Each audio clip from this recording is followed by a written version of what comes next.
নির্বাচন কেন্দ্রিক সহিংসতা রুখে দিতে ব্রাহ্মণবাড়িয়ার সরাইল ও নাসিরনগর উপজেলায় অতিরিক্ত নিরাপত্তা ব্যবস্থা নিয়েছে কমিশন ও আইনশৃঙ্খলা বাহিনী। র্যাব পুলিশের পাশাপাশি দায়িত্ব পালন করবে ৯ প্লাটুন বিজিবি। মাঠে থাকবে অতিরিক্ত নির্বাহী ম্যাজিস্ট্রেটও। কেন্দ্রভিত্তিক নিরাপত্তা পরিকল্পনা সাজিয়েছে পুলিশ। পান থেকে চুল খসলে দা, লাঠি, ট্যাটা, বল্লমের মতো দেশীয় অস্ত্র নিয়ে সংঘর্ষে জড়ায় ব্রাহ্মণবাড়িয়ার সরাইল ও নাসিরনগর উপজেলার লোকজন।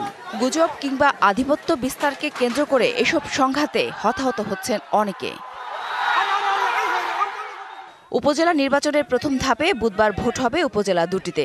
নির্বাচনের প্রভাব রয়েছে আঞ্চলিক ও বংশগত প্রার্থীদের। গুজবে কান দিয়ে বড় ধরনের একটা অকারেন্স হয়ে যায়। আমরা সবাই বাই হয়ে আমরা যাতে নির্বাচনের পরও আমরা একসাথে মিলেমিশে চলতে পারি। সামান্য বিষয় নিয়ে খুব ঝগড়া হয়, যেটা আসলে আমরাও এটার জন্য লজ্জিত। এমন একজন প্রার্থী চাই যে প্রার্থী এলাকার হাঙ্গামা এইসব সমাধান করতে পারবে, আমরা তাকে নির্বাচিত করব। নির্বাচন কেন্দ্রিক সংঘাত ঠেকাতে বাড়তি নিরাপত্তার কথা জানিয়েছে নির্বাচন কমিশন। বাড়তি নিরাপত্তা হিসাবে আমরা শুধু নাসিরনগর উপজেলার জন্য ৫ প্লাটুন বিজিবি এবং সরাইল উপজেলার জন্য ৪ প্লাটুন বিজিবি চাওয়া হয়েছে।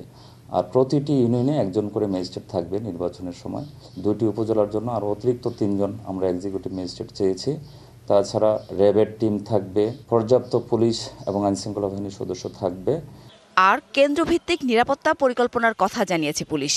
নির্বাচনকে কেন্দ্র করে আমরা প্রতিটা কেন্দ্রের আশেপাশে বা ওই এলাকায় কারা দাঙ্গা সৃষ্টি করতে পারে বা কারা কেন্দ্রে প্রভাব বিস্তার করতে পারে সেই বিষয়গুলো আমাদের মাথায় আছে এবং আমরা ওইভাবেই নিরাপত্তা পরিকল্পনা প্রণয়ন করব।